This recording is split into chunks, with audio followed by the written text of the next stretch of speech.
ಯತ್ಪದಂ ವೇದ ಸಂವೇದ್ಯಂ ಕಟಾಕ್ಷೇಣಾಪಿ ವೀಕ್ಷಿತಂ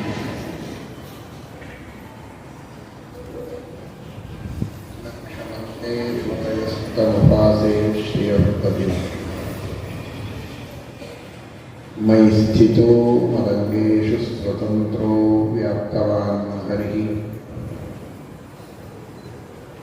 ಸ ವಿಷ್ಣುಶ್ಚಾಸ್ವತಂತ್ರಂ ಮಾಂ ಸ್ವೇಚ್ಛಯಾ ವರ್ತಯತ್ಯಜ ಸ್ವಾತ್ಮನಸ್ತಸ್ಯ ಪೂಜಾಸ್ಯುಃ ಮನೋ ವಾಕ್ ಕಾಯವೃತ್ತಯಃ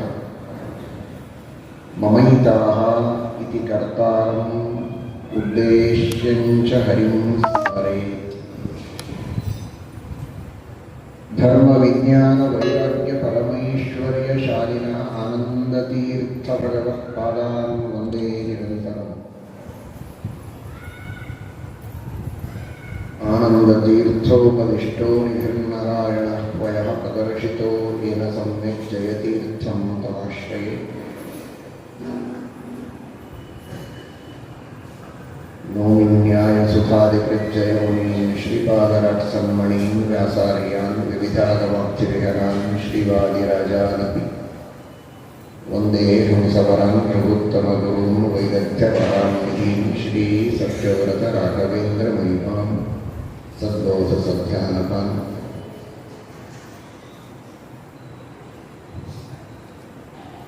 ಸತ್ಯನಾಥ ಗುರುಪಾದಯೋ ಧೀರೋ ನವಚಂದ್ರಿಕಾಂ ನವಾಮೃತ ಗದಾತೀರ್ಥ ತಾಂಡವಾನಿ ವಿಚೀಕ್ಲಪತ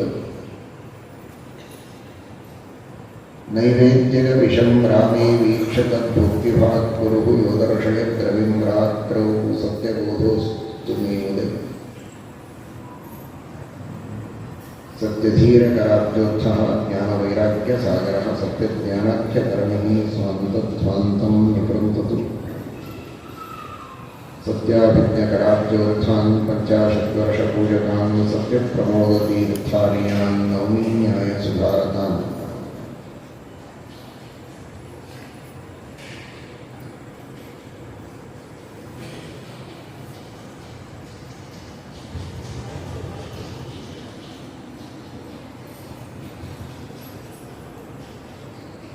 ವಿರಾಟ ಪರ್ವದ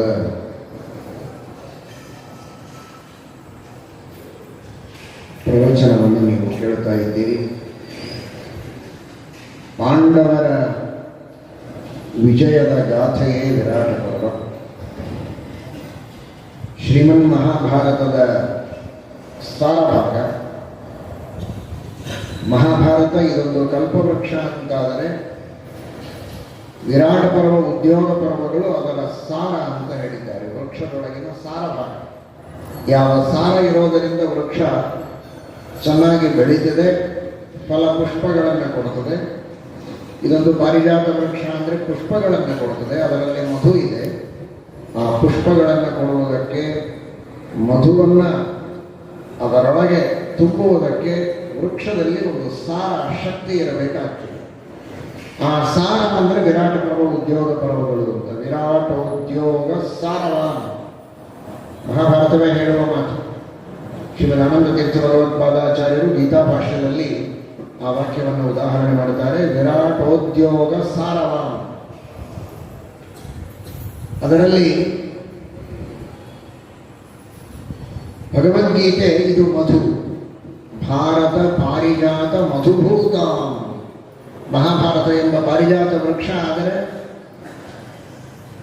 ಪಾರಿಜಾತ ವೃಕ್ಷದೊಳಗಿನ ಪಾರಿಜಾತ ಪುಷ್ಪದೊಳಗಿನ ಮಕರಂದ ಏನಿದೆ,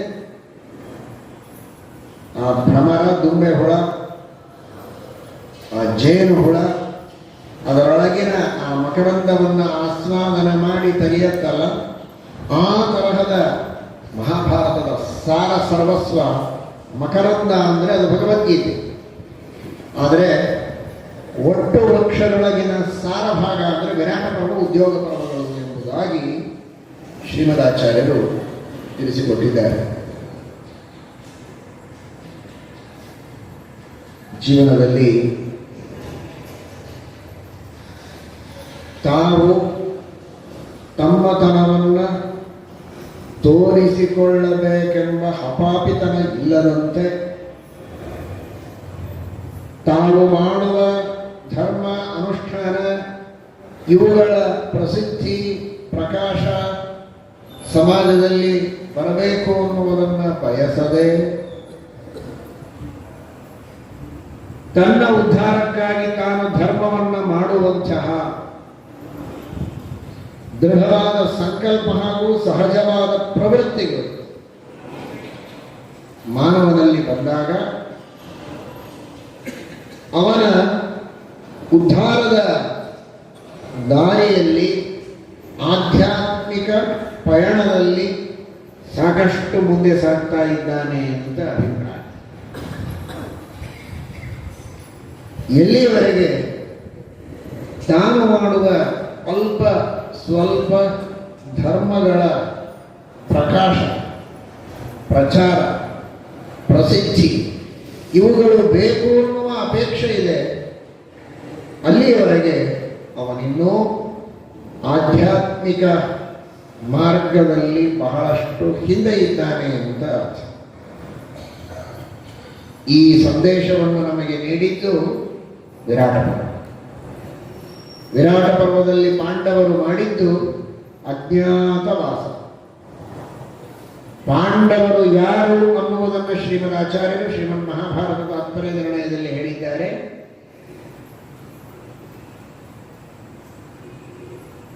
ಧರ್ಮೋ ಭಕ್ತ್ಯಾದಿ ದಶಕ ಶ್ರುತಾದಿಶೀಲವೈನಯೌ ಸಬ್ರಹ್ಮಕಾಸ್ತು ತೇ ಯತ್ರ ಮನ್ವಾದಿಂತಂ ವಿದುರ್ಬುಧಾಃ. ಯುಧಿಷ್ಠಿರ ಧರ್ಮದ ಸ್ವರೂಪ, ಧರ್ಮಕ್ಕೆ ಅಭಿಮಾನಿ ದೇವತೆಯೂ ಹೌದು, ನಿರಂತರವಾಗಿ ಧರ್ಮವನ್ನು ಅನುಷ್ಠಾನದಲ್ಲಿಟ್ಟುಕೊಂಡಂತಹ ಧರ್ಮ ಮೂರ್ತಿಯೂ ಹೌದು. ಆ ಹೆಸರು ಎಷ್ಟು ಚೆನ್ನಾಗಿದೆ ಅಂದರೆ ಯುಧಿಷ್ಠಿರ. ಯುಧಿ ಸ್ಥಿರ, ಯುಧಿಷ್ಠಿರ. ಯುದ್ಧದೊಳಗೆ ಯಾರು ಸ್ಥಿರವಾಗಿ ನಿಲ್ತಾನೆ ಅವನಿಗೆ ಯುಧಿಷ್ಠಿರ ಅಂತ ಹೆಸರು.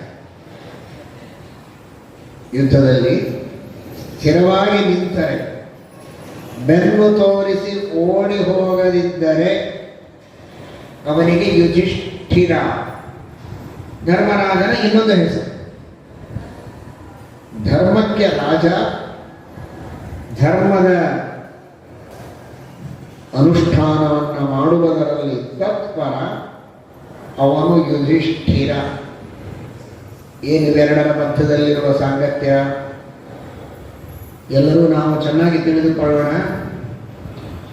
ಕೆಲವರೆಲ್ಲ ಅಂತಾರೆ, ನಾನು ಧರ್ಮವನ್ನು ಮಾಡಬೇಕು ಅಂತ ಹೊರಟರೆ ಸಾಕಷ್ಟು ವಿಘ್ನಗಳು ಬರುತ್ತವೆ. ಆಫೀಸಿನಲ್ಲಿ ಅದಕ್ಕೆ ಸಹಕಾರ ಸಿಗೋದಿಲ್ಲ, ಸಮಯದ ಹೊಂದಾಣಿಕೆಯಾಗುವುದಿಲ್ಲ, ಅಥವಾ ಮನೆಯಲ್ಲಿರುವಂತಹ ಇನ್ನುಳಿದ ಸದಸ್ಯರು ಹೆಂಡತಿ ಧರ್ಮ ಮಾಡುವಾಗ ಗಂಡ ಧರ್ಮ ಮಾಡಬೇಕು ಅಂತ ಅಪೇಕ್ಷೆ ಇದ್ದಾಗ ಹೆಂಡತಿ, ಅಥವಾ ತಂದೆ ತಾಯಿಗಳು ಮಾಡಬೇಕು ಅಂದರೆ ಮಕ್ಕಳು ಮಾಡಬೇಕು ಅಂದರೆ ಕೆಲವೊಮ್ಮೆ ತಂದೆ ತಾಯಿಗಳು ಬೇಡ ಅನ್ನೋದು. ಕೆಲವರು ಧೈರ್ಯದಿಂದ ಬೇಡ ಅಂತಾರೆ, ಇನ್ನು ಕೆಲವರು ಬೇಡ ಅಂತ ಅನ್ನೋದಿಲ್ಲ, ಆದರೆ ಮಾಡ್ಲಿಕ್ಕೆ ಬಿಡೋದಿಲ್ಲ. ಮಾಡುವುದಕ್ಕೆ ಬೇಕಾದ ಅನುಕೂಲಕರವಾದ ವಾತಾವರಣವನ್ನು ನಿರ್ಮಾಣ ಮಾಡೋದಿಲ್ಲ, ಪ್ರತಿಕೂಲವಾದ ವಾತಾವರಣದ ಸೃಷ್ಟಿಯನ್ನು ಮಾಡುತ್ತಾರೆ. ಇಂತಹ ಅನೇಕ ರೀತಿಯ ವಿಘ್ನಗಳು, ಇದೆಲ್ಲ ಹೊರಗಿನ ಜನರಿಂದ ಬರೋದಾದ್ರೆ ವೈಯಕ್ತಿಕವಾಗಿ ಅನಾರೋಗ್ಯ, ಬಹಳ ದೊಡ್ಡ ಅನಾರೋಗ್ಯ ಇರಬೇಕು ಅಂತಲ್ಲ, ಆಫೀಸ್ ಬಿಡಬೇಕು ಅಂದ್ರೆ ಬಹಳ ಸೀರಿಯಸ್ ಇರಬೇಕು, ಅಂದ್ರೆ ಮಾತ್ರ ಆಫೀಸ್ಗೆ ಹೋಗೋದು ಬಿಡ್ತಾರೆ. ಊಟ ಬಿಡಬೇಕು ಅಂದ್ರೆ ಬಹಳ ಸೀರಿಯಸ್ ಇರಬೇಕು, ಡಾಕ್ಟರ್ ಬಹಳ ಸ್ಟ್ರಿಕ್ಟ್ ಆಗಿ ವಾರ್ನಿಂಗ್ ಕೊಟ್ಟಿದ್ರೆ ಬಿಡ್ತಾರೆ. ಇನ್ನೇನು ತಗೊಳ್ಬಾರ್ದು, ಬರೀ ಲಿಕ್ವಿಡ್ ಮೇಲೆ ಇರಬೇಕು ಅಂತ ಕೆಲವೊಮ್ಮೆ ಗಂಭೀರ ಪರಿಸ್ಥಿತಿಗೆ ಹೋದಾಗ. ಆದರೆ ಸಂಧ್ಯಾವಂದನ ಬಿಡಬೇಕಾದ್ರೆ ಯಾವ ಸ್ಟ್ರಿಕ್ಟ್ ಆದ ಇನ್ಸ್ಟ್ರಕ್ಷನ್ಸು ವೈದ್ಯರಿಂದ ಅಪೇಕ್ಷೆ ಪಡೋದಿಲ್ಲ. ಇವರು ಒಂದು ಸೀನು ಬಂದ್ರೆ ಸಾಕು, ತಲೆಶೂಲೆ ಬಂದಿರಬಹುದು ಅಂತ ಅನಿಸಿದ್ರೆ ಸಾಕು. ಪ್ರಾಯ ಇಷ್ಟು ಬಿಸಿಲಿದ್ರೆ ತಲೆಶೂಲೆ ಬರೋ ಸಾಧ್ಯತೆ ಇದೆ ಅಂತ ಅನಿಸಿದ್ರೆ ಸಂಧ್ಯಾವಂದನಕ್ಕೆ ಕೃಷ್ಣಾರ್ಪಣ. ಯಾವ ವೈದ್ಯರ ಇನ್ಸ್ಟ್ರಕ್ಷನ್ಸ್ ಬೇಕಾಗಿಲ್ಲ ಅಲ್ಲಿ. ಇದು ಮಾನವನ ಪ್ರವೃತ್ತಿ. ದೈಹಿಕವಾದ ವಿಘ್ನಗಳು, ಕೌಟುಂಬಿಕವಾದಂತಹ ಅಡಚಣೆಗಳು, ರಾಷ್ಟ್ರೀಯವಾದ ಸಮಸ್ಯೆಗಳು ಯಾವುದೇ ಎದುರಾಗಲಿ ನನ್ನ ಧರ್ಮವನ್ನು ನಾನು ಬಿಡುವುದಿಲ್ಲ ಅನ್ನುವಂತಹ ದೃಢವಾದ ನಿರ್ಧಾರ ಇದ್ದರೆ ಮಾತ್ರ ಅವನು ಧರ್ಮ ಮಾಡುವುದಕ್ಕೆ ಸಾಧ್ಯ ಇದೆ. ಅದಕ್ಕಾಗಿ 2 ಹೆಸರುಗಳನ್ನು ಇಡೋದರಿಂದ ಈ ಸಂದೇಶವನ್ನು ಮಹಾಭಾರತ ನಮಗಿಟ್ಟಿದೆ. ಯುಧಿಷ್ಠಿರ, ಆ ಯುದ್ಧ, ವಿಘ್ನಗಳ ಜೊತೆಗೆ ಯುದ್ಧ, ಧರ್ಮ ಮಾಡಬೇಡಿ ಅಂತ ಹೇಳುವ ಜನರ ಜೊತೆಗೆ ಯುದ್ಧ, ಕುಟುಂಬದ ಸದಸ್ಯರೋ, ಸಮಾಜದ ಸದಸ್ಯರೋ, ಅಥವಾ ಸಹೋದ್ಯೋಗಿಗಳೋ, ಉದ್ಯೋಗಪತಿಗಳೋ ಯಾರಿದ್ದರೂ ಕೂಡ ಅವರ ಜೊತೆಗೆ ಯುದ್ಧ ಮಾಡುವಾಗ ತಾನು ಸ್ಥಿರವಾಗಿ ನಿಲ್ಲಬೇಕು. ಯುದ್ಧ ಅಂದ್ರೆ ಇಲ್ಲಿ ಹೊಡೆಯೋದು ಬಡಿಯೋದು ಅಂತ ಅರ್ಥ ಅಲ್ಲ.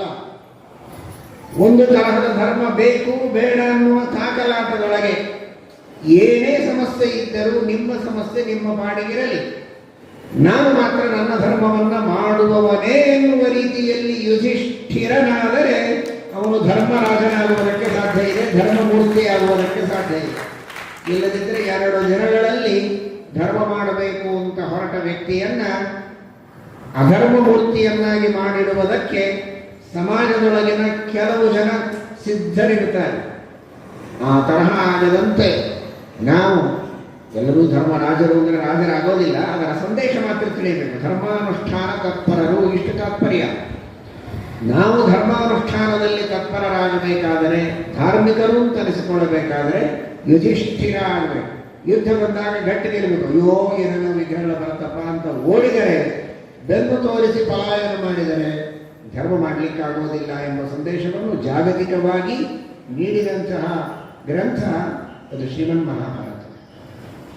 ಮಹಾಭಾರತದ ಉಪದೇಶಗಳಿಂದ, ಮಹಾಭಾರತದಲ್ಲಿ ಬರುವ ಚರಿತ್ರೆಗಳಿಂದ, ಮಹಾಭಾರತದಲ್ಲಿ ಬರುವ ಅನೇಕ ಪಾತ್ರಗಳ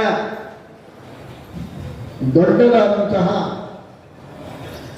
ಆ ಚರಿತೆಯ ನದಿ ಪಾತ್ರದಿಂದ ನಮಗೆ ಸಂದೇಶಗಳು ಬರುವುದರ ಜೊತೆಗೆ ಅಲ್ಲಿ ಬರುವ ನಾಮ ನಿರ್ದೇಶಗಳಿಂದಲೇ ನಮಗೆ ಅನೇಕ ಸಂದೇಶಗಳು ಬರುತ್ತವೆ.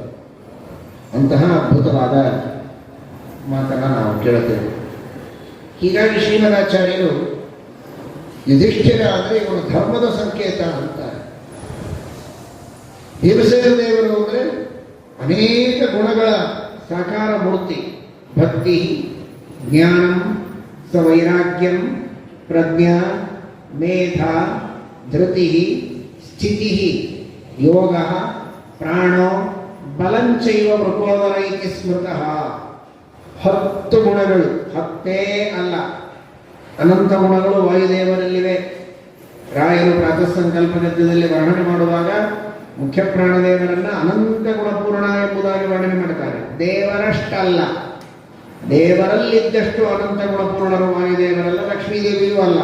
ಆದರೆ ವಾಯುದೇವರು ಕೂಡ ಅನಂತ ಗುಣಪೂರ್ಣರು ಎಂಬುದಾಗಿ ರಾಘವೇಂದ್ರ ಸ್ವಾಮಿಗಳವರು ಪ್ರಾತಃ ಸಂಕಲ್ಪ ಗದ್ಯದಲ್ಲಿ ಆದೇಶವನ್ನು ನೀಡಿದ್ದಾರೆ. ಹಾಗಾಗಿ 10 ಗುಣಗಳಿವೆ ಅಂತ ತಿಳಿಯೋದಲ್ಲ, 10 ಗುಣಗಳ ಸಾಕಾರ ಮೂರ್ತಿಗಳು ಹೌದು. ಅನಂತದಲ್ಲಿ 10 ಇದೆಯಲ್ಲ, ಆ 10 ತಿಳಿಯುವುದಕ್ಕೆ ಹೊತ್ತಿಲ್ಲದ ಈ ಜನರ ಮುಂದೆ ಅನಂತ ಗುಣಗಳ ಕಥೆಯನ್ನು ಬಿಚ್ಚಿ ಮಾಡುವುದೇನುಂಟು ಅನ್ನುವುದಕ್ಕೋಸ್ಕರ ಇಷ್ಟನ್ನಾದರೂ ತಿಳಿಯಿರಿ ಅಂತ ಅಷ್ಟನ್ನು ಹೇಳಿದ್ದಾರಷ್ಟೇ. ಹಾಗಾಗಿ 10 ಗುಣಗಳ ಜ್ಞಾನಭಕ್ತಿ ವೈರಾಗ್ಯಾದಿ ಗುಣಗಳ ಸಾಕಾರ ಮೂರ್ತಿಗಳು ಅಂದರೆ ಭೀಮಸೇನದೇವರು. ಶಾಸ್ತ್ರಗಳ ಶ್ರವಣ, ಮೀಮಾಂಸಾ ಯುಕ್ತಿಗಳಿಂದ, ಲಾಜಿಕ್ಕಿನಿಂದ ಶಾಸ್ತ್ರದ ವಿಷಯಗಳನ್ನು ಅತ್ಯಂತ ದೃಢಪಡಿಸಿಕೊಳ್ಳುವ ಮನನ, ಹಾಗೂ ತಾನು ತಿಳಿದ ಆ ಭಗವಂತನ ಮಹಿಮೆಯನ್ನು, ಗುಣವನ್ನು ಏಕಾಗ್ರ ಮನಸ್ಸಿನಿಂದ ಧ್ಯಾನ ಮಾಡುವಂತಹ ರೀತಿ ನಿಧಿಧ್ಯಾಸನ. ಈ ಶ್ರವಣ ಮನನ ನಿಧಿಧ್ಯಾಸನಗಳ ಪ್ರತೀಕನೇ ಅರ್ಜುನ. ಶುದ್ಧವಾದ ಚಾರಿತ್ರ್ಯ, ಅತ್ಯಂತ ಶುದ್ಧವಾಗಿರುವಂತಹ ಸಚ್ಚಾರಿತ್ರ್ಯ ಏನಿದೆ ಅದು ನಕುಲ, ಸಹದೇವ. ವಿನಯದ ಪ್ರತೀಕ. ತಂದೆ, ತಾಯಿ, ಗುರುಗಳು, ಹಿರಿಯರು, ಮಹಾತ್ಮರು ಜ್ಞಾನದಿಂದಲೋ, ಕರ್ಮದಿಂದಲೋ, ವಯಸ್ಸಿನಿಂದಲೋ, ಶೀಲದಿಂದಲೋ, ತಪಸ್ಸಿನಿಂದಲೋ ಹಿರಿಯರು ಅಂತ ಅನಿಸಿಕೊಂಡವರಿರ್ತಾರೆ. ವಯಸ್ಸು ಒಂದೇ ಅಲ್ಲ, ವಿವಿಧ ಕಾರಣಗಳಿಗಾಗಿ ಹಿರಿಯರು ಅಂತ ಅನಿಸಿಕೊಂಡವರಿರ್ತಾರೆ.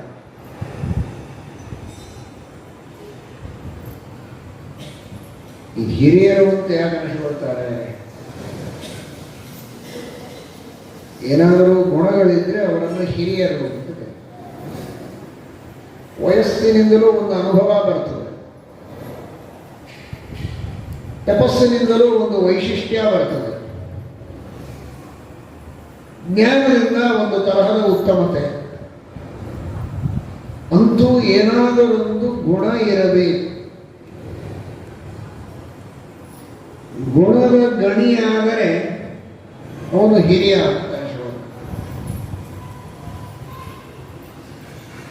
ಗುಣದ ಗಣಿಯಾಗುವುದಕ್ಕೂ ಹಿರಿಯರಾಗುವುದಕ್ಕೂ ಏನು ಸಂಬಂಧ? ಗುಣದ ಗಣಿಯಾದರೆ ಗಣಿ ಅನ್ನಿ, ಗುಣಗಣಿ ಅನ್ನಿ. ಕನ್ನಡದಲ್ಲಿ ಗಣಿ ಅಂತಾರಲ್ವ, ಗುಣದ ಗಣಿ. ಗುಣಿ ಅನ್ನಿ, ಗುಣವುಳ್ಳವನು ಗುಣಿ ಅನ್ನಿ. ಗುಣದ ಆಕರಣಾದದ್ದರಿಂದ ಗುಣದ ಗಣಿಯನ್ನಿ. ಎಲ್ಲ ಬಿಟ್ಟು ಹಿರಿಯ ಅಂತ ಯಾಕಂತೀರಿ?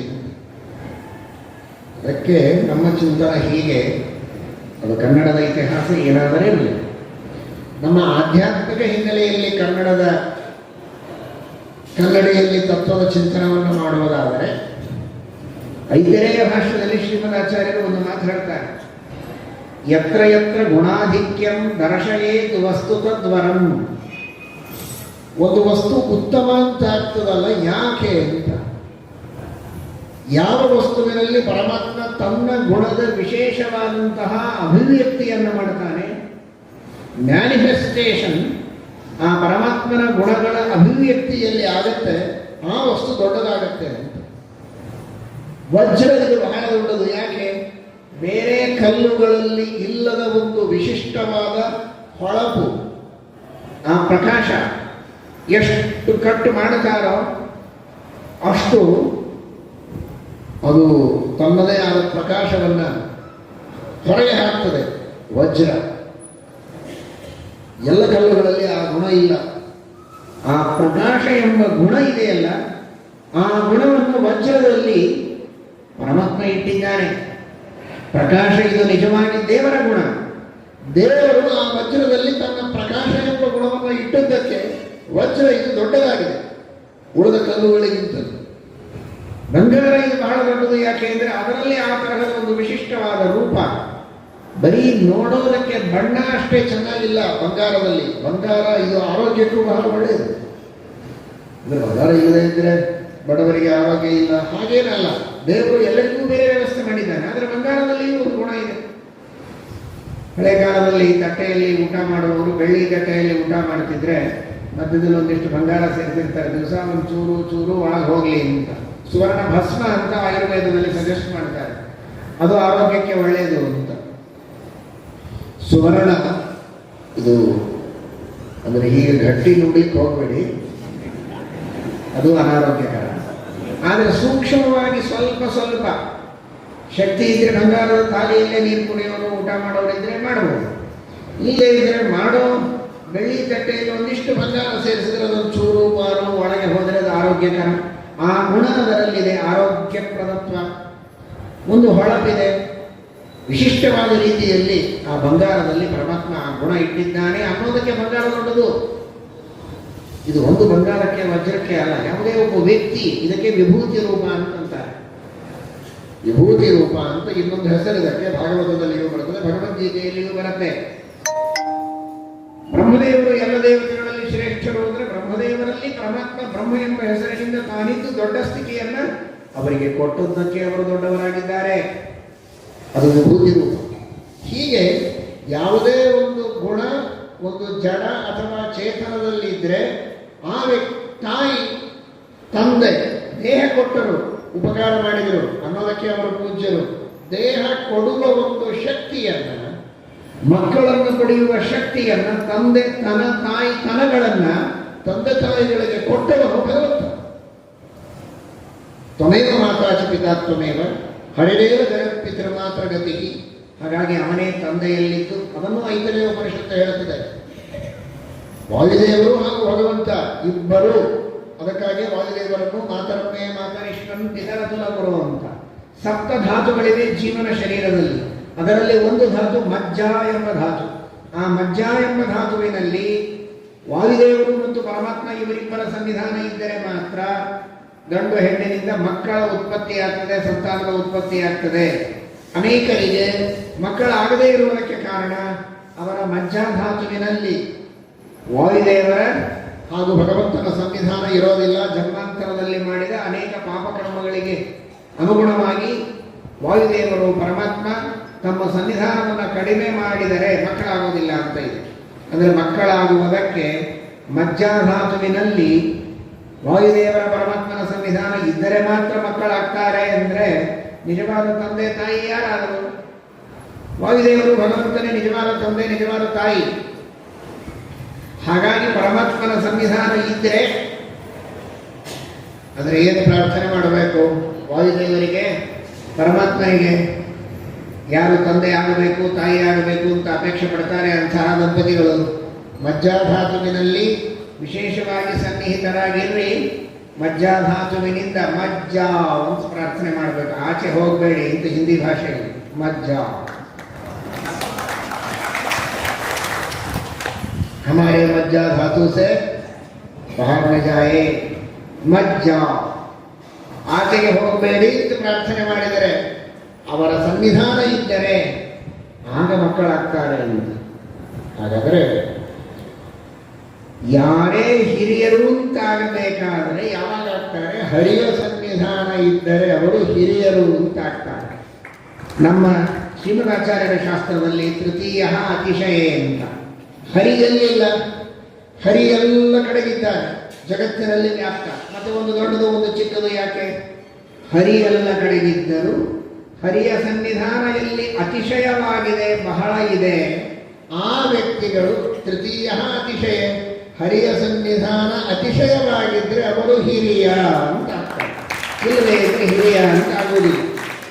ಹಾಗಾಗಿ ಆ ಹಿರಿಯರಿಗೆ ಹರಿಯ ಸನ್ನಿಧಾನ ಅತಿಶಯ ಇರುವ ಆ ಕಾರಣಕ್ಕಾಗಿ ಹಿರಿಯ ಅಂತನಿಸಿಕೊಂಡ ಜಗತ್ತಿನೊಳಗಿನ ಉತ್ತಮರು ಅಂತ ಯಾರಿದ್ದಾರೆ ಅಂಥವರ ಎದುರಿನಲ್ಲಿ ಬಾಗಿ ತಗ್ಗಿ ನಡೆಯಬೇಕು. ಅಂದರೆ ಅವನಿಗೆ ಜೀವನದಲ್ಲಿ ಎಲ್ಲ ಸದ್ಗುಣಗಳು ಬರುತ್ತವೆ. ಇದನ್ನು ಸಹದೇವ ತೋರಿಸಿಕೊಡ್ತಾನೆ. ಅವನು ವಿನಯದ ಪ್ರತೀಕ ಎಂಬುದಾಗಿ ಶ್ರೀಮದಾಚಾರ್ಯರು ತಿಳಿಸಿಕೊಟ್ಟಿದ್ದಾರೆ. ಮಹಾಭಾರತದ ತಾತ್ಪರ್ಯ ನಡೆಯುತ್ತದೆ. ಸರಿ, ಇನ್ನು ದ್ರೌಪದಿ ಅಂದರೆ ಅವಳು ವೇದದ ಪ್ರತೀಕ. ಬ್ರಹ್ಮಕಃ, ಬ್ರಹ್ಮ ಅಂದರೆ ವೇದ. ಬೃಹಜಾತಿ ಜೀವ ಕಮಲಾಸನ ಶಬ್ದ ರಾಶಿಷು. ಬ್ರಹ್ಮ ಅನ್ನುವ ಶಬ್ದಕ್ಕೆ ವೇದಗಳು ಅಂತಾರೆ. ವೇದಾಭಿಮಾನಿನಿಯಾದವಳು ಭಾರತೀ ದೇವಿ, ಅವಳು ವೇದದ ಪ್ರತೀಕ. ನೋಡಿ, ಹಾಗಾದರೆ ಪಂಚಪಾಂಡವರು ಹಾಗೂ ದ್ರೌಪದಿ ಇವರು ಅಜ್ಞಾತವಾಸ ಮಾಡಿದರು ಅಂತ ವಿರಾಟ ಪರ್ವದಲ್ಲಿ ನೀವು ಕೇಳಿದ್ದೀರಿ. ಏನರ್ಥ ಆಯಿತು? ಹಾಗಾದರೆ ಈ 5 ಜನ ಅಜ್ಞಾತವಾಸ ಮಾಡಿದರು, ಅದರ ಅರ್ಥ ಏನು? ನಾವು ಧರ್ಮ ಮಾಡಿದರೆ ಅಜ್ಞಾತವಾಗಿ ಮಾಡಬೇಕು. ಜ್ಞಾನಭಕ್ತಿ ವೈರಾಗ್ಯಗಳನ್ನು ಅಳವಡಿಸಿಕೊಂಡ್ರೆ ಜನರಿಗೆ ತೋರಿಸೋದಕ್ಕೋಸ್ಕರ ಆಗಿರಬಾರದು. ಭೀಮಸೇನ ದೇವರು ಅಜ್ಞಾತವಾಸ ಮಾಡಿದರು ಅಂದರೆ ಜ್ಞಾನಭಕ್ತಿ ವೈರಾಗ್ಯಾದಿಗಳನ್ನು ಏಕಾಂತದಲ್ಲಿ ನಮ್ಮ ಉದ್ಧಾರಕ್ಕೆ ಅಂತ ಅಳವಡಿಸಿಕೊಳ್ಬೇಕು. ಗೊತ್ತಾದರೆ ಆಗತ್ತೆ, ಗೊತ್ತಾಗಬೇಕು ಅಂತ ಮಾಡೋದಲ್ಲ. ಅದೇ ರೀತಿ ಶ್ರವಣ ಮನನ ನಿಧಿಧ್ಯಾಸನಗಳು ಸುಮ್ಮನೆ ದೊಡ್ಡ ಸಮಾರಂಭ ಇರ್ತದೆ. ಎಲ್ಲೋ ಗೊತ್ತ ಪಾಡಿಗೆ ತಾವು ಪೂಜೆ ಮಾಡಿಕೊಂಡು ವಾಯುದೇವರು ಪರಮಾತ್ಮನ ಸ್ಮರಣೆ ಮಾಡಿಕೊಂಡು ತಮ್ಮ ಅನುಷ್ಠಾನ ಮಾಡಿದರೆ ದೇವರ ಅನುಗ್ರಹ ಮಾಡ್ತಾನೆ. ಜೋರಾಗಿ ಓದಿರ್ತಾರೆ. ಯಾಕೆ ಅಂದರೆ ನಾನು ವಾಯುಸ್ತುತಿಯ ಪಾರಾಯಣ ಮಾಡ್ತೇನೆ ಅಂತ ಈ ಸಮಾರಂಭಕ್ಕೆ ಬಂದವರಿಗೆಲ್ಲ ಗೊತ್ತಾಗುತ್ತೆ. ತಗೊಂಡು ಏನು ಮಾಡ್ತೀಯ? ಇವ್ರು ಯಾರಾದರೂ ಮೋಕ್ಷ ಕೊಡೋರ? ಗೊತ್ತಿಲ್ಲ. ಇವರಲ್ಲಿ ಯಾರಾದರೂ ಮೋಕ್ಷ ಕೊಡೋರಿದ್ರೆ ಯಾರಿದ್ದಾರೆ ಮೋಕ್ಷ ಕೊಡುವವರು? ಪುಣ್ಯ ಕೊಡುವವರು ಯಾರು? ಪುಣ್ಯೇನ ಪುಣ್ಯಂ ವೈದ್ಯ ಪಾಪೇನ ಪಾಪಂ. ಬೃಹದಾರಣ್ಯಕ್ಕೆ ಹೇಳ್ತದೆ, ಪುಣ್ಯದಲ್ಲಿ ಪುಣ್ಯನಾಮಕನಾಗಿದ್ದು ಭಗವಂತ ಸದ್ಗತಿಯನ್ನು ಕೊಡುವವನು, ಉತ್ತಮ ಫಲವನ್ನು ಕೊಡುವವನು. ಅವನಿಗೆ ಎಲ್ಲ ಕಾಣಿಸ್ತದೆ, ಎಲ್ಲ ಕೇಳಿಸ್ತದೆ. ವಿಶ್ವತಶ್ಚಕ್ಷುರುತ ವಿಶ್ವತೋ ಮುಖ ವಿಶ್ವತೋ ಬಾಹುರುತ ವಿಶ್ವತಸ್ಮಾತ್. ಶ್ರೋತ್ರಸ್ಯ ಶ್ರೋತ್ರಂ ಮನಸೋ ಮನೋಯತ್ ವಾಚೋಹ ವಾಚಂಸೌ ಪ್ರಾಣಸ್ಯ ಪ್ರಾಣಃ. ಜಗತ್ತಿನ ಎಲ್ಲರ ಶ್ರೋತ್ರೇಂದ್ರಿಯಕ್ಕೆ ಪ್ರೇರಕ ಅವನಿಗೆ ಕೇಳಿಸೋದಿಲ್ವ? ಯಾಕೆ ಓದಬೇಕು? ಓದಿ ಹೇಳಬೇಕು ಅನ್ನೋ ಪ್ರಸಂಗ ಇದ್ದಾಗ ಓದಿ ಹೇಳಬೇಕು, ಹೇಳಬಾರದು ಅಂತ ಅಲ್ಲ. ಆದರೆ ಈ ಕಾರಣಕ್ಕೋಸ್ಕರ ಹೇಳೋದಲ್ಲ. ಇಷ್ಟೆಲ್ಲ ಜನರಿಗೆ ನಿಮಗೆ ಕೇಳಿಸ್ಬೋದು ಅಂತ ಈಗ ನಾವು ಅದನ್ನೇ ಹೇಳ್ತಾ ಇದ್ವಿ. ನೀವೇ ಹೇಳಿದಿರಲ್ಲ ಅಜ್ಞಾತವಾಸ ಅಂತ, ಮತ್ತೆ ಜೋರಾಗಿ ಮೈಕಲ್ಲೇ ಉಪನ್ಯಾಸ, ಇಷ್ಟೇ ಹೇಳಿ ಹೋಗ್ಬಿಡ್ಬೋದಲ್ಲ. ಹೇಳೋದೇ ಕೇಳೋದಕ್ಕೋಸ್ಕರ, ಕೇಳಿಸ್ಬೇಕು ಅಂತ ಹೇಳುವ ಅನಿವಾರ್ಯತೆ ಇದ್ದಾಗ ಒದಗಿದರೆ ತಪ್ಪಲ್ಲ.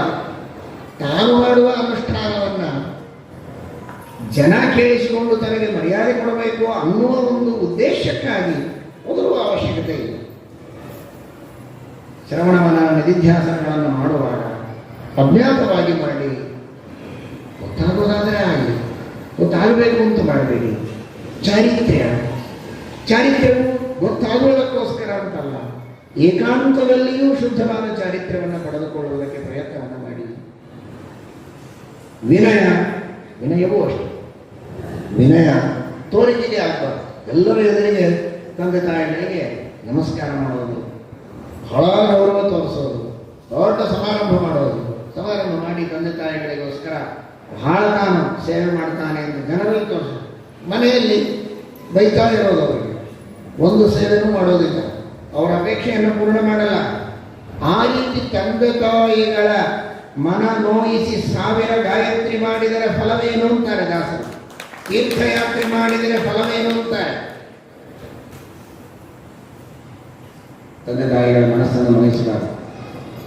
ಗಾಯತ್ರಿ ಬಿಡಬೇಕು ಅಂತ ಅರ್ಥಲ್ಲ, ಯಾರೋ ಚಪ್ಪಾಳೆ ತಟ್ಟಿದ್ರು ಬಿಡ್ಲಿಕ್ಕೆ ಅಂತ ಅನಿಸ್ತದೆ, ಬಿಡ್ಲಿಕ್ಕೆ ಹೋಗ್ಬೇಕು. ತಂದೆ ತಾಯಿಗಳ ಮನಸ್ಸು ನೋಯಿಸಿ 10,000 ಗಾಯತ್ರಿ ಮಾಡಿದರೆ ಫಲವೇನು ಅಂದಿದ್ದಾರೆ. ಇದರರ್ಥ ನೋಯಿಸಬಾರದು, ನೋಯಿಸದೆ ಜಪ ಮಾಡಬೇಕು ಅನ್ನೋದರಲ್ಲಿ ತಾತ್ಪರ್ಯ, ಜಪ ಬಿಟ್ಬಿಡೋದಲ್ಲ. ಹಾಗಾದರೆ ಆ ರೀತಿ ವಿನಯದಿಂದ ಇರೋದು ಅಂತ ಏನಿದೆ, 4 ಜನ ನಾನು ವಿನೀತ ಬಹಳ ತಂದೆ ತಾಯಿಗಳಲ್ಲಿ ಭಕ್ತಿ ಮಾಡ್ತಾನೆ ಅಂತ ಜನ ಅಂದೇನು ಉಪಯೋಗ? ಅದು ತಂದೆ ತಾಯಿಗಳಿಗೆ ಅನಿಸ್ಬೇಕು. ಏಕಾಂತದಲ್ಲಿ ಯಾರಿಲ್ಲದೆ ಇದ್ದಾಗಲೂ ಆ ವಿನಯದಿಂದ ವರ್ತನೆ ಮಾಡಬೇಕು. ಯಾರು ಅಂದರೆ ಹೊರಗಿನಿಂದ ನೋಡೋ ಜನ ಅಲ್ಲ, ತಂದೆ ತಾಯಿಗೂ ಎದುರಿಗಿರಬೇಕಾಗಿಲ್ಲ. ಅವರೇನೋ ಹೇಳಿರ್ತಾರೆ, ಕೇಳಲೂ ಬೇಕಾಗಿಲ್ಲ. ಅವರಿಗೇನೋ ಅವಶ್ಯಕತೆ ಇರ್ತದೆ, ಅದನ್ನು ತಿಳಿದು ತಾನು ಅತ್ಯಂತ ಏಕಾಂತದಲ್ಲಿಯೂ ಅವರಿಗೆ ಹಿತವಾದದ್ದನ್ನು ಅನುಕೂಲವಾದದ್ದನ್ನು ಮಾಡ್ತಾ ಇದ್ರೆ, ಆ ರೀತಿಯ ಪ್ರೀತಿ ವಿನಯ ಅವರ ವಿಷಯದಲ್ಲಿದ್ದರೆ, ತನ್ನ ನಡೆ ನುಡಿ ಯಾವುದರಿಂದಲೂ ಅವರ ಮನಸ್ಸಿಗೆ ನೋವಾಗದಂತೆ ನೋಡಿಕೊಳ್ಳಬೇಕೆಂಬ ಪ್ರಯತ್ನ ಇದ್ದರೆ, ಅದು ಅಜ್ಞಾತದಲ್ಲಿಯೂ ಅಜ್ಞಾತವಾಗಿಯೂ ವಿನಯವನ್ನು ಅನುಷ್ಠಾನ ಮಾಡುವಂತಹ ಪದ್ಧತಿ.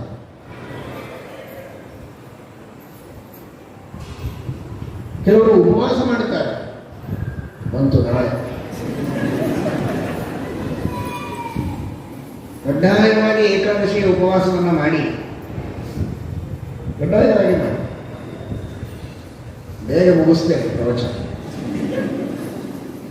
ಯಾಕಂದರೆ ನಿಮಗೇನಾದರೂ ಉಪಹಾರಗಳನ್ನು ತೆಗೆದುಕೊಂಡು ಗಟ್ಟಿಯಾಗಿ ನಾಳೆ ಉಪವಾಸಕ್ಕೆ ಸಿದ್ಧರಾಗಬೇಕಲ್ವ.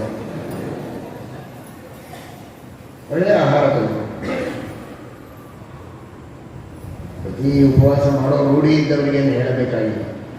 ಹೊಸದಾಗಿ ಪ್ರಾರಂಭ ಮಾಡುವರಾದರೆ ಚೆನ್ನಾಗಿ ಒಳ್ಳೆ 2 ಖರ್ಜೂರ, 4 ತೋಳಿ, ಆಕಳ ತುಪ್ಪ ಚೆನ್ನಾಗಿ ತಗೊಳ್ಳಿ.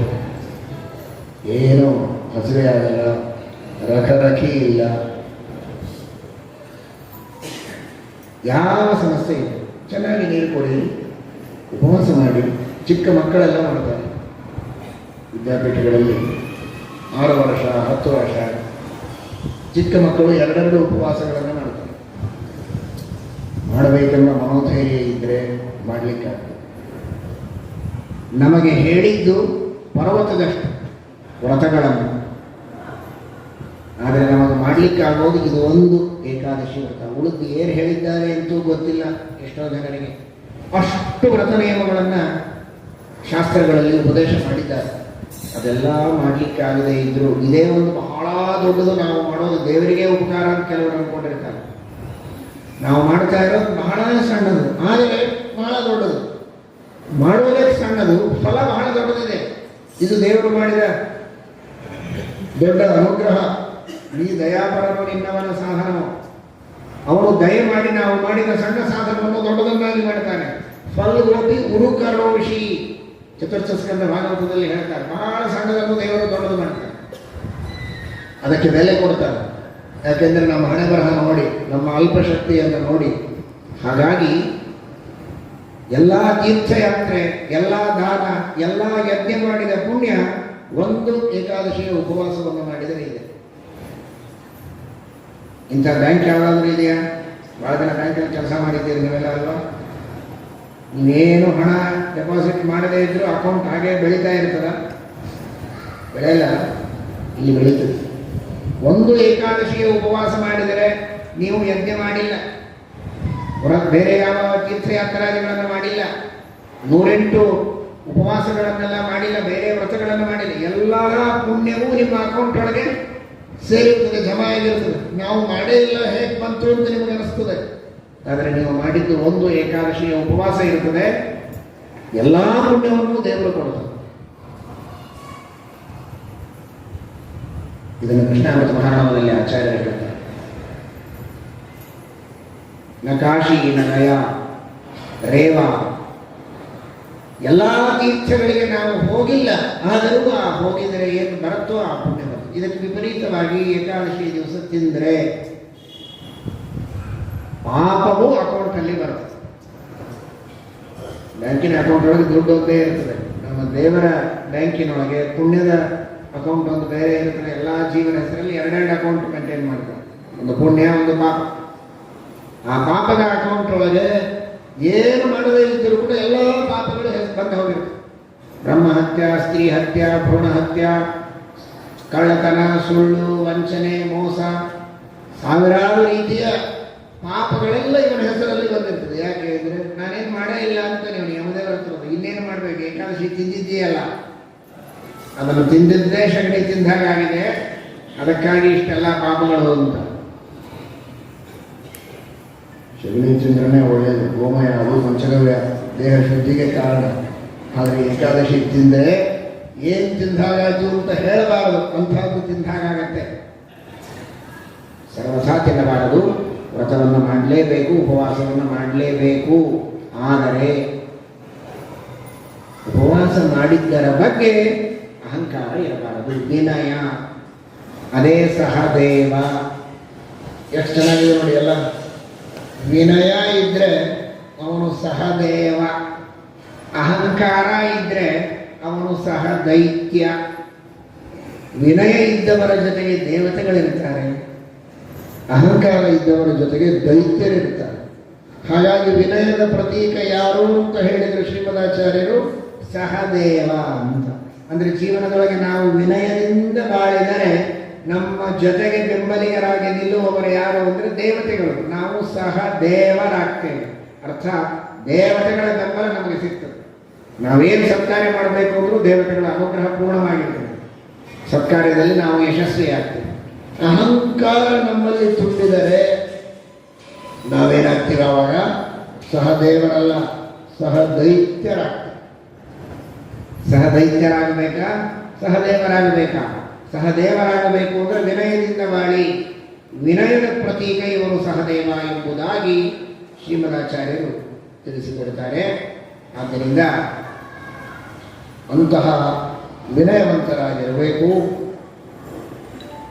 ನಕುಲ ಶುದ್ಧವಾದ ಚಾರಿತ್ರ್ಯದ ಸಂಕೇತ, ಪವಿತ್ರವಾದ ಚಾರಿತ್ರ್ಯ ಇರಬೇಕು.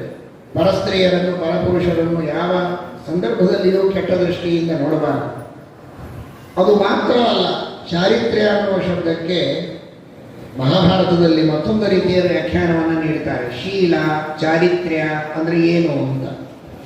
ಯಾವ ಕಾರ್ಯವನ್ನು ತಾನು ಮಾಡಿದ್ದನ್ನು ಸಭಾ ಮಧ್ಯದಲ್ಲಿ ಎದ್ದು ಹೇಳಿಕೊಳ್ಳುವುದಕ್ಕೂ ಭಯ ಇರೋದಿಲ್ಲ, ಅದು ಚಾರಿತ್ರ್ಯ ಅಂತ ಮಹಾಭಾರತ ಡೆಫಿನಿಷನ್ ಕೊಡ್ತದೆ. ದುರ್ಯೋಧನಿಗೆ ಧೃತರಾಷ್ಟ್ರ ಹೇಳ್ತಾನೆ ಚಾರಿತ್ರ್ಯ ಸಂಪನ್ನನಾಗಿರಬೇಕಪ್ಪ ಅಂತ. ಆ ಮಹಾರಾಯನಿಗೆ ಚಾರಿತ್ರ್ಯ ಅಂದ್ರೆ ಏನು ಅಂತ ಗೊತ್ತಾಗಲ್ಲ. ಶೀಲವಂತನಾಗಿರ್ಬೇಕು. ಶೀಲ ಅಂದ್ರೆ ಏನು ಅಂತ ಆ ದುರ್ಯೋಧನನ ಪರಿಸ್ಥಿತಿ ನೋಡಿ. ಶೀಲ, ಚಾರಿತ್ರ್ಯ, ಕ್ಯಾರೆಕ್ಟರ್ ಅಂದ್ರೆ ಏನು ಅಂತ ಗೊತ್ತಿಲ್ಲ. ಆಗ ಈ ಡೆಫಿನೇಷನ್ ಅನ್ನು ಮಹಾಭಾರತ ಕೊಡ್ತದೆ ದುರ್ಯೋಧನನಿಗೆ ಅರ್ಥ ಮಾಡಿಸಿಕೊಡೋದಕ್ಕೆ. ನೋಡಪ್ಪ, ಯಾವುದನ್ನು ಮಾಡಿದರೆ ಎಲ್ಲರ ಎದುರಿನಲ್ಲಿ ಮಾಡಿದ್ದೇವೆ ಅಂತ ಹೇಳಿಕೊಳ್ಳೋದಕ್ಕೆ ಸಂಕೋಚ ಇರೋದಿಲ್ಲ, ಅದು ಚಾರಿತ್ರ್ಯ. ಅಂತಹ ಚಾರಿತ್ರ್ಯ ಸಂಪನ್ನನಾಗಬೇಕು ಅಂತ. ಅಂತಹ ಚಾರಿತ್ರ್ಯ ಇದ್ರೆ ಅವನು ದೊಡ್ಡ ಮನೆತನದೊಳಗೆ ಹುಟ್ಟಿದನ ಅಥವಾ ಮನೆತನಸ್ಥ ಅಲ್ವಾ? ಮನೆತನಸ್ಥ ಅನ್ನೋದಕ್ಕೆ ಕೆಲವರು ಅರ್ಥ ಮಾಡ್ತಾರೆ. ಮನೆ ತಾನೇ ತಿಷ್ಠತಿ ಇತಿ ಮನೆತನಸ್ಥ. ತನ್ನ ಮನೆಯೊಳಗೆ ತಾನೊಬ್ಬನೇ ಇದ್ರೆ ಅವನ ಮನೆತನಸ್ಥ ಅಂತ. ಇದರರ್ಥ ನಿಂದೆ ಮಾಡ್ತಾ ಇಲ್ಲ. ಮನೆತನಸ್ಥರಿಗೆ ಬಹಳ ಬೆಲೆ ಇದೆ, ಚೆನ್ನಾಗಿ ತಿಳ್ಕೊಳ್ಳಿ. ಯಾಕೆಂದ್ರೆ ಅವರ ಪ್ರಾಚೀನರು, ಹಿರಿಯರು, ಜ್ಞಾನಿಗಳು, ತಪಸ್ವಿಗಳಿದ್ರೆ ಅವರ ಒಂದು ಜೀನ್ಸ್ ಇವನಲ್ಲಿ ಬಂದಿರುತ್ತೆ. ಆ ಒಂದು ವಿಶೇಷವಾದ ತೇಜಸ್ಸು, ಆ ವರ್ಚಸ್ಸು ಅನುಸ್ಯೂತವಾಗಿ ಬಂದಿರುತ್ತೆ. ಆದ್ದರಿಂದ ಮನೆತನಸ್ಥರಿಗೆ ಬಹಳ ಬೆಲೆ ಇದೆ. ಆದರೆ ಮನೆತನಸ್ಥರ ಅಲ್ಲ ಅಂದ ಮಾತ್ರಕ್ಕೆ ಬೆಲೆ ಇಲ್ಲ ಅಂತ ತಲೆ ಕೆಡಿಸಿಕೊಳ್ಳಬೇಡಿ. ಚಾರಿತ್ರ್ಯ ನಿಮ್ಮದು ಶುದ್ಧವಾಗಿದ್ರೆ, ನಿಮ್ಮಂತಹ ಚಾರಿತ್ರ್ಯ ಸಂಪನ್ನರಾದವರಿದ್ದದ್ದಕ್ಕೇನೆ ಒಂದು ಮನೆತನ ಅಂತ ಆಗ್ತದೆ ಅನ್ನೋ ಅರ್ಥದಲ್ಲಿ ಕುಲ ಕುಲ ದೊಡ್ಡದೇ ಇರಬೇಕು ಅಂತೇನಲ್ಲ. ಕುಲ ದೊಡ್ಡದು ಇದ್ರೂ ಸರಿ, ಕುಲ ದೊಡ್ಡದಿಲ್ಲದೆ ಇದ್ರೂ ಸರಿ, ನೀವು ಚಾರಿತ್ರ್ಯ ಸಂಪನ್ನರಾದರೆ ನೀವೇ ಕುಲ ನಿರ್ಮಾಪಕರಾಗ್ತೀರಿ ಎನ್ನುವ ದೃಷ್ಟಿಯಲ್ಲಿ ನಕುಲನನ್ನು ಶೀಲದ ಸಂಕೇತ, ಚಾರಿತ್ರ್ಯದ ಸಂಕೇತ ಎಂಬುದಾಗಿ ಶ್ರೀಮದಾಚಾರ್ಯರು ತಿಳಿಸಿಕೊಡ್ತಾರೆ. ಇನ್ನು ಶ್ರವಣ ಮನನ ನಿಧಿಧ್ಯಾಸನಗಳು ಅರ್ಜುನ ಅಂತ. ಅರ್ಜುನ ಅಂದರೆ ಶುಭ್ರ, ಶುದ್ಧ ಅಂತ. ಶುದ್ಧವಾದಂತಹ ಮನಸ್ಸು ನಮ್ಮದಾಗಬೇಕು ಅಂದರೆ ಶ್ರವಣ ಮನನ ನಿಧಿಧ್ಯಾಸನಗಳು ಬೇಕು. ಶ್ರುತ್ವಾ ಧರ್ಮಂ ವಿಜಾನಾತಿ ಶ್ರುತ್ವಾ ತ್ಯಜತಿ ದುರ್ಮತಿಂ. ಧರ್ಮವನ್ನು ತಿಳಿಯಬೇಕು, ಶಾಸ್ತ್ರದ ಶ್ರವಣ ಮಾಡಬೇಕು. ಕೆಟ್ಟ ಬುದ್ಧಿ ಹೋಗಬೇಕು, ಶಾಸ್ತ್ರದ ಶ್ರವಣ ಮಾಡಬೇಕು. ಹಾಗಾದರೆ ಶ್ರವಣ ಇದು ದುರ್ಮತಿಯನ್ನು ದೂರ ಮಾಡಿ ನಮ್ಮನ್ನ ಶುದ್ಧರನ್ನಾಗಿ ಮಾಡುತ್ತೆ, ಅರ್ಜುನರನ್ನಾಗಿ ಮಾಡುತ್ತೆ. ಅರ್ಜುನ ಅಂದರೆ ಶುದ್ಧ, ಶುದ್ಧ ಶುಭ್ರ ನಾವಾಗಬೇಕು ಅಂದರೆ ಎಷ್ಟು ಶಾಸ್ತ್ರದ ಶ್ರವಣ ಮಾಡ್ತೇವೋ ಮಾಡ್ತಾ ಮಾಡ್ತಾ ಮಾಡ್ತಾ ಮನುಷ್ಯನಲ್ಲಿರುವಂತಹ ಕಾಲುಷ್ಯ, ಕಲ್ಮಶ ಇದು ದೂರ ಆಗ್ತದೆ. ಒಂದ್ಸಲ ಕೇಳಿಬಿಡ್ತೀವಿ ಸಾಕು, ಅಲ್ಲ, ಪುನಃ ಪುನಃ ಶ್ರವಣ ಮಾಡ್ತಾ ಇರಬೇಕು. ಯಾಕೆಂದ್ರೆ ಒಂದು ಸಲ ಕೇಳಿದಾಗ ಶುದ್ಧ ಆಗಿದೆ. ವಾಸ್ತುಶಾಂತಿ, ಗೃಹ ಪ್ರವೇಶ ಸ್ವಚ್ಛವಾಗಿ ಎಲ್ಲ ಶುದ್ಧ ಮಾಡಿ ಗೋಮಯದಿಂದ ಸಾರಿಸಿ ವಾಸ್ತುಶಾಂತಿ ಮಾಡಿಬಿಟ್ರೆ ಮಾರನೇ ದಿವಸದಿಂದ ಕಸ ಹುಡುಗೋದೇ ಇಲ್ವಾ, ಒರೆಸೋದೇ ಇಲ್ವಾ? ಆಗಿದ್ರಿ ವಾಸ್ತುಶಾಂತಿ ದಿವಸ ಎಲ್ಲ ಮಾಡೇ ಒಳಗೆ ಬಂದೀವಿ ಅಂತೀರ, ಹೇಳಿ ನೋಡೋಣ. ಇಲ್ಲ, ಯಾಕೆ? ಮತ್ತೆ ಗಾಳಿ, ಮತ್ತೆ ಧೂಳು, ಮತ್ತೆ ಹೊಲಸು, ಮತ್ತೆ ಕಸ ಹುಡುಗಬೇಕು, ಒರೆಸಬೇಕು, ಶುದ್ಧವಾಗಲೇಬೇಕು. ನಮ್ಮ ಮನಸ್ಸು ಒಂದು ಮನೆ ಇದ್ದಂತೆ. ಶಾಸ್ತ್ರದ ಶ್ರವಣ ಮಾಡಿದರೆ ಮನಸ್ಸನ್ನು ತೊಳೆದಂತೆ, ತೊಳೆದರೆ ಮತ್ತೆ ಹೊಲಸಾಗ್ತದೆ, ಮತ್ತೆ ಶ್ರವಣ ಮಾಡಲೇಬೇಕು. ಬಾಣಭಟ್ಟ ಹೇಳ್ತಾನೆ, ಶಾಸ್ತ್ರಜಲ ಪ್ರಕ್ಷಾಳನ ನಿರ್ಮಲಾಪಿ ಕಾಲುಷ್ಯಮಯಾತಿ ಬುದ್ಧಿ. ಶಾಸ್ತ್ರವೆಂಬ ನೀರಿನಿಂದ ಎಷ್ಟು ಬಾರಿ ತೊಳೆದರೂ ಮತ್ತೆ ಮಾರನೇ ದಿವಸ ಹೊಲಸಾಗ್ತದೆ. ಕೇಳ್ತಾನೆ ಇರಬೇಕು, ಅಂದರೆ ಮನಸ್ಸು ಶುದ್ಧವಾಗಿರ್ತದೆ ಅಂತ. ಶ್ರವಣ ಮನನ ನಿಧಿಧ್ಯಾಸನಗಳನ್ನು ಮಾಡ್ತಾನೇ ಇದ್ರೆ ಅರ್ಜುನರಾಗ್ತೇವೆ, ಮನಸ್ಸು ಶುದ್ಧವಾಗ್ತದೆ. ಅದಕ್ಕಾಗಿ ಅರ್ಜುನನನ್ನ ಶ್ರವಣ ಮನನ ನಿಧಿಧ್ಯಾಸನಗಳ ಸಂಕೇತ ಅಂತ. ಇನ್ನು ಭೀಮ ಕೇಳಬೇಕೆ? ಜ್ಞಾನಭಕ್ತಿ ವೈರಾಗ್ಯಗಳ ಪ್ರತೀಕರು ಭೀಮಸೇನ ದೇವರು. ಸಂಸಾರಕ್ಕೆ ನಾವೇ ಭಯಂಕರರಾಗಿ ಸಂಸಾರವನ್ನು ದೂರ ಓಡಿಸುವಂತಹ ರೀತಿಯಲ್ಲಿ ನಮ್ಮ ವ್ಯಕ್ತಿತ್ವ ಇರಬೇಕು. ಅಂದರೆ ಯಾವುದೇ ತರಹದ ದುಷ್ಟ ಶಕ್ತಿಗಳ ಪ್ರಭಾವಕ್ಕೆ ಒಳಗಾಗದಂತೆ, ಕಾಮಕ್ರೋಧಾದಿಗಳಿಗೆ ಒಳಗಾಗದಂತೆ ನಾವು ಸಂಸಾರದಲ್ಲಿ ಗೆದ್ದು ದೋಷಗಳಿಗೆ ಭಯಂಕರರಾಗಿ, ಭೀಮ ಅಂದರೆ ಭಯಂಕರ, ಭೀಮರಾಗಿ ಭಯಂಕರರಾಗಿ ನಾವಿರಬೇಕು ಅಂದರೆ ಆಗ ಜ್ಞಾನಭಕ್ತಿ ವೈರಾಗ್ಯಗಳನ್ನು ಜೀವನದಲ್ಲಿ ಅಳವಡಿಸಿಕೊಳ್ಳಬೇಕು ಎಂಬ ಸಂದೇಶವನ್ನು ಅವರವರ ಹೆಸರು, ಅವರವರು ಪ್ರತಿನಿಧೀಕರಿಸುವ ಗುಣಗಳು, ಇವುಗಳೆರಡನ್ನೂ ನಾವು ಮೇಲನ್ನು ಮಾಡಿದಾಗ ಈ ಒಂದು ಸಂದೇಶವನ್ನು ಮಹಾಭಾರತದಿಂದ ನಾವು ತಿಳಿಯೋದಕ್ಕೆ ಸಾಧ್ಯ. ಇಂಥ ಎಲ್ಲ ಗುಣಗಳನ್ನೂ ಕೂಡ ನಾವು ಅನುಷ್ಠಾನದಲ್ಲಿ ತರೋದು ಹರಿಪ್ರೀತಿಗಾಗಿ, ಆತ್ಮೋದ್ಧಾರಕ್ಕಾಗಿ ಇರಬೇಕೇ ಹೊರತು ಪ್ರಕಾಶಕ್ಕೆ ಬರಬೇಕು ಅನ್ನೋದಕ್ಕೋಸ್ಕರ ಅಲ್ಲ. ಜ್ಞಾತವಾಸ ಅನ್ನೋದಕ್ಕೋಸ್ಕರ ಅಲ್ಲ, ಅಜ್ಞಾತವಾಸ ಆಗಬೇಕು ಅನ್ನೋದಕ್ಕೋಸ್ಕರ ಅನ್ನುವ ದೃಷ್ಟಿಯಲ್ಲಿ ಈ ಅಜ್ಞಾತವಾಸದ ವಿರಾಟ ಪರ್ವದ ಒಂದು ಸಂದೇಶವನ್ನು ನಾವು ಶ್ರೀಮದ್ ಆಚಾರ್ಯರ ವೇದವ್ಯಾಸದೇವರ ವಾಣಿಯ ಮೂಲಕ ಅರ್ಥ ಮಾಡಿಕೊಳ್ಳಬಹುದಾಗಿದೆ. ಅಂತಹ ಅಜ್ಞಾತವಾಸವನ್ನು ಮಾಡುವ ಶಕ್ತಿಯನ್ನು ನಮಗೆಲ್ಲ ಹರಿವಾಯುಗುರುಗಳು ಕರುಣಿಸಿ ನಮ್ಮ ಜನ್ಮವನ್ನು ಸಾರ್ಥಕಪಡಿಸಲಿ ಎಂಬ ಪ್ರಾರ್ಥನೆಯನ್ನು ಮಾಡೋಣ. ಈ ಒಂದು ವಿರಾಟ ಪರ್ವದ ಪ್ರವಚನವನ್ನು ನಮ್ಮ ಪಂಡಿತರಾದ ಗೋಪಾಲಾಚಾರ್ಯರು ಬಹಳ ಚೆನ್ನಾಗಿ ಈ ಸಂದೇಶವನ್ನು, ಈ ಪ್ರವಚನವನ್ನು ಇಲ್ಲಿ ಮಾಡ್ತಾ ಇದ್ದಾರೆ. ನಾಳೆಯೂ ಅದರ ಮಂಗಲವನ್ನು ಮಾಡುವವರಿದ್ದಾರೆ. ಪೂರ್ವಭಾವಿಯಾಗಿಯೇ ಅದರ ಬಗ್ಗೆ ವಿಶೇಷವಾಗಿ ದೇವರು ಅವರಿಗೆ ಅನುಗ್ರಹ ಮಾಡಲಿ ಅಂತ ಪ್ರಾರ್ಥನೆಯನ್ನು ಮಾಡಿದ್ದೇವೆ.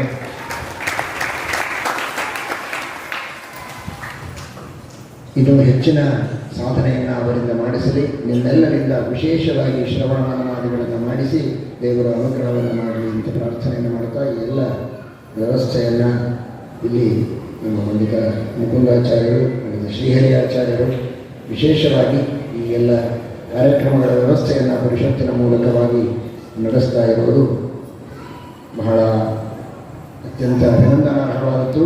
ಈ ಜ್ಞಾನ ಕಾರ್ಯಗಳು, ಧರ್ಮ ಕಾರ್ಯಗಳು ಇದೇ ರೀತಿ ನಡೆಯಲಿ, ಉತ್ತರೋತ್ತರ ಅಭಿವೃದ್ಧಿಯಾಗಲಿ ಎಂಬುದಾಗಿ ದೇವರಲ್ಲಿ ಪ್ರಾರ್ಥನೆಯನ್ನು ಮಾಡುತ್ತೇವೆ. ಹರೇ ನಮಃ. ಶ್ರೀಕೃಷ್ಣ.